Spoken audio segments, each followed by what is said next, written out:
You're 3 weeks into seeing someone new.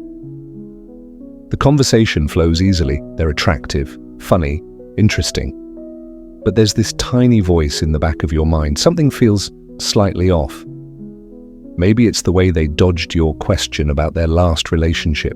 Maybe it's how they only text you late at night. Maybe it's that comment they made that landed wrong, but you laughed anyway because you didn't want to seem uptight. And here's what you do with that voice. You silence it. You tell yourself you're being paranoid, too picky, sabotaging something good before it even starts. Because what if you're wrong? What if you walk away from someone amazing over nothing? Here's the truth nobody wants to hear. That voice is usually right. And the reason you're ignoring it has nothing to do with the person you're dating and everything to do with what's happening inside you. Hey, where are you watching from today? Are you currently dating someone and seeing things that worry you? Or are you taking time to learn the patterns so you can spot them earlier next time? Drop a comment. I genuinely read them, and your experiences help shape future content. If you appreciate relationship advice that doesn't sugarcoat reality but also doesn't leave you feeling hopeless, hit subscribe. We're building a community of people who want real connection, not perfect illusions. Let's dive in. Before we get into the specific red flags people ignore, I want you to hear this. You're not stupid for overlooking warning signs. You're not weak, desperate, or broken. You're human. And human beings are wired to want connection so badly that we'll sometimes convince ourselves darkness is just dim lighting. That's not a character flaw. That's your heart trying to protect itself from loneliness and disappointment. But here's what I also know. You deserve someone who doesn't require you to ignore your instincts. You deserve someone who makes you feel more sure, not less. So let's talk about why smart, self-aware people still miss obvious red flags and, more importantly, what to do when you finally see them clearly.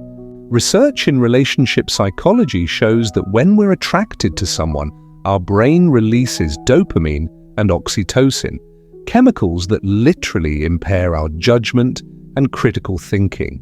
It's not metaphorical.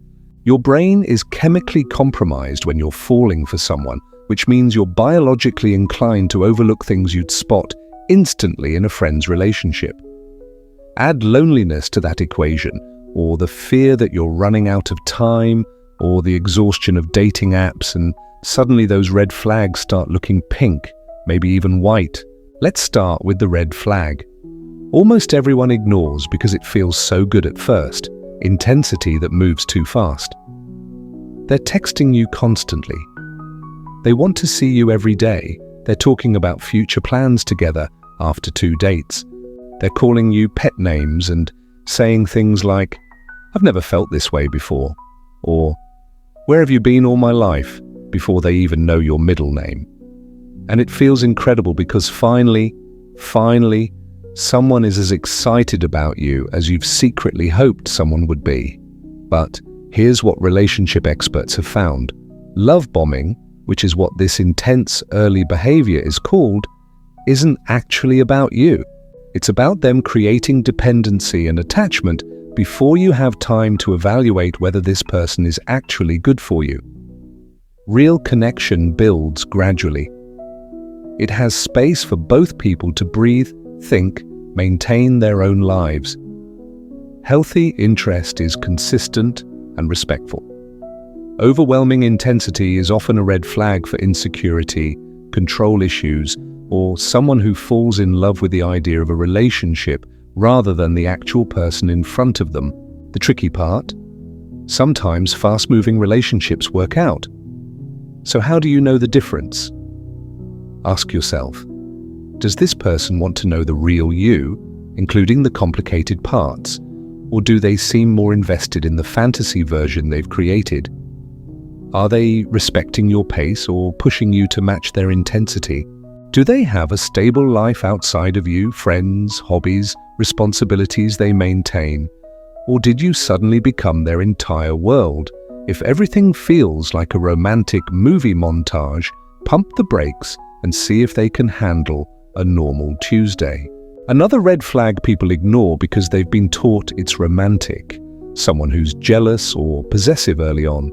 They don't like when you mention spending time with friends. They make comments about what you're wearing or who you're with. They check your social media constantly or ask detailed questions about your day that feel more like interrogation than interest. And you tell yourself it means they care, they're just protective, they're invested. But studies on relationship dynamics consistently show that jealousy and possessiveness are early warning signs for controlling behavior that escalates over time. Healthy partners trust you. They encourage your friendships. They don't need to monitor your life to feel secure because their security comes from within, not from controlling you. Here's the psychological trap. If you grew up in an environment where love was conditional or unpredictable, possessiveness can actually feel like love because it's intense attention. Your brain confuses anxiety for passion, but real love doesn't make you feel like you're walking on eggshells or need to prove your loyalty. Real love gives you freedom and trusts you with it.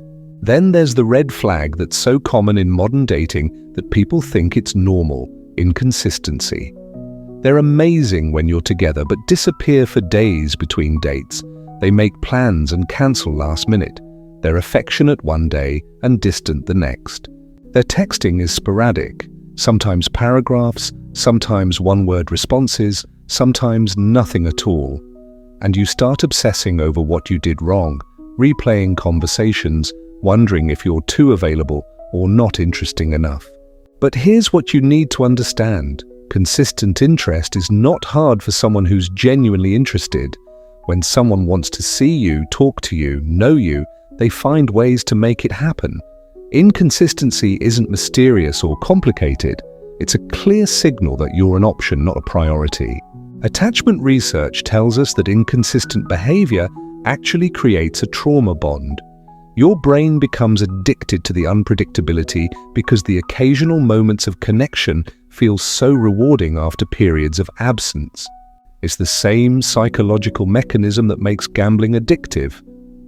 But relationships aren't supposed to be slot machines where you keep pulling the lever hoping for a jackpot. They're supposed to be steady, reliable, safe places where both people show up consistently. Pause for a second. What's the red flag you've ignored in the past that you wish you'd paid attention to earlier? Was it someone who never introduced you to their friends? Someone who always had an excuse? Someone who made you feel amazing, but only on their terms? Drop it in the comments. Your story might be exactly what someone else needs to read today. Let's talk about a red flag that's harder to identify because it's subtle. Someone who never takes accountability. When something goes wrong, it's always someone else's fault. Their ex was crazy. Their boss is unreasonable. Their friends betrayed them. Everyone in their past wronged them somehow, and they're always the victim of circumstances. Early on, you feel sympathetic. You want to be the person who finally treats them right. But here's what psychologists know. People who can't take responsibility in other areas of their life won't suddenly become accountable in a relationship with you. When conflict happens, and it will, they'll blame you instead of working through it. And you'll find yourself constantly apologizing for things that aren't your fault just to keep the peace. The healthiest people you'll date can tell you about past relationships with nuance. They can acknowledge their part in what went wrong. They've learned from their mistakes. They speak about exes with respect, even if things ended badly. If someone paints everyone from their past as a villain, ask yourself, what will they say about you when this ends? Here's a red flag that technology has made worse. Someone who won't define the relationship or commit to clarity. You've been seeing each other for weeks, maybe months. You're acting like you're together, spending nights together, meeting each other's friends, texting every day. But when you try to have a conversation about what you are, they get vague. Let's just see where this goes. Why do we need to label it? I'm just not into titles. and you tell yourself you're being chill, going with the flow, not pressuring them. But what's really happening is that you're accepting ambiguity because you're afraid if you push for clarity, they'll leave. Research on modern dating patterns shows that situationships, relationships that exist in undefined limbo, benefit one person significantly more than the other. Usually the person who wants less commitment. If someone wants you, they'll want to commit to you. They won't need months to figure out if you're worth being exclusive with. Ambiguity after a reasonable amount of time isn't patience, it's disrespect. Another red flag people ignore because they mistake it for compatibility. Someone who has no boundaries with their ex. They're still texting constantly. Their ex still has their Netflix password. They haven't updated their relationship status because it's complicated. They say they're just friends now, but there's an intimacy there that makes you uncomfortable, and when you mention it, they tell you you're being insecure or jealous. Here's the reality. Healthy people create appropriate distance from past relationships when entering new ones. Not out of spite or immaturity, but out of respect for the new person and acknowledgement that certain intimacies belong to current relationships, not past ones. If someone is making you feel crazy for having completely normal boundaries about their ex, that's not you being controlling. That's them refusing to fully let go of something that should be in the past. Let's address why we ignore these red flags even when we see them clearly.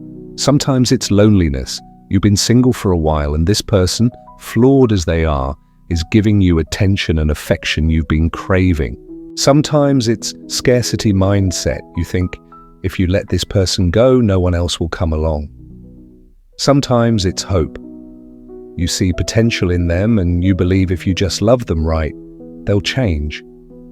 Sometimes it's fear that you're being too picky, too damaged from past relationships, too quick to judge. And sometimes, honestly, it's that you've invested time and emotion and walking away feels like admitting failure. But here's what I need you to understand. Staying with someone who shows you red flags isn't brave or patient or loyal. It's abandoning yourself. Every day you spend trying to make something work with someone who isn't right for you is a day you're not available for someone who could be. And I know that's terrifying because the person who could be right is theoretical and the person in front of you is real. But theoretical and healthy beats real and harmful every single time. Studies in relationship satisfaction consistently show that the healthiest long-term relationships are built on green flags from the beginning. Consistent communication, mutual respect, aligned values, emotional availability, accountability, and the ability to navigate conflict constructively. Those foundations don't magically appear later. If they're not there in the first few months, when everyone's on their best behavior, they're not coming. So what do you actually do when you recognize a red flag? First, trust yourself. Don't let anyone, including the person showing the red flag, convince you that you're overreacting or being too sensitive. Your instincts exist to protect you. Second, communicate clearly once, not to change them, but to give them the opportunity to hear you and respond. I've noticed you only reach out late at night, and I need more consistent communication if we're going to keep seeing each other. See what happens. Do they get defensive? Do they dismiss your feelings? Or do they hear you and make genuine effort to adjust? Their response tells you everything. Third, be willing to walk away. This is the hardest part because we're taught that love means fighting for people, but sometimes the most loving thing you can do for yourself is refuse to fight for someone who isn't showing up for you. Here's what walking away looks like in practice. It's not dramatic. You don't need to send a long message explaining everything they did wrong. You don't need closure from them. You give it to yourself. You simply stop making yourself available to someone who's showing you through their actions that they're not capable of or interested in the kind of relationship you deserve. You redirect that energy into your own life, your own healing, your own growth. And you trust that being alone and at peace is infinitely better than being with someone and anxious. I know there's a voice in your head right now saying, but what if I'm wrong? What if they're just scared and need more time? What if I walk away and they were about to change? Let me ask you this: how long are you willing to wait to find out? How much of yourself are you willing to compromise while hoping someone becomes who you need them to be? The people who are meant for you won't require you to ignore red flags and hope for transformation. They'll show up clearly from the beginning, not perfectly, but consistently and honestly. Your job isn't to be so understanding that you accept unacceptable behavior. Your job is to know yourself well enough to recognize what you need, be brave enough to ask for it, and strong enough to walk away when someone shows you they can't provide it. That's not being difficult or having unrealistic standards, that's having self-respect. And self-respect is the foundation of every healthy relationship you'll ever have, starting with the one you have with yourself. If this resonates with you, subscribe for more honest relationship content that respects your intelligence and your worth.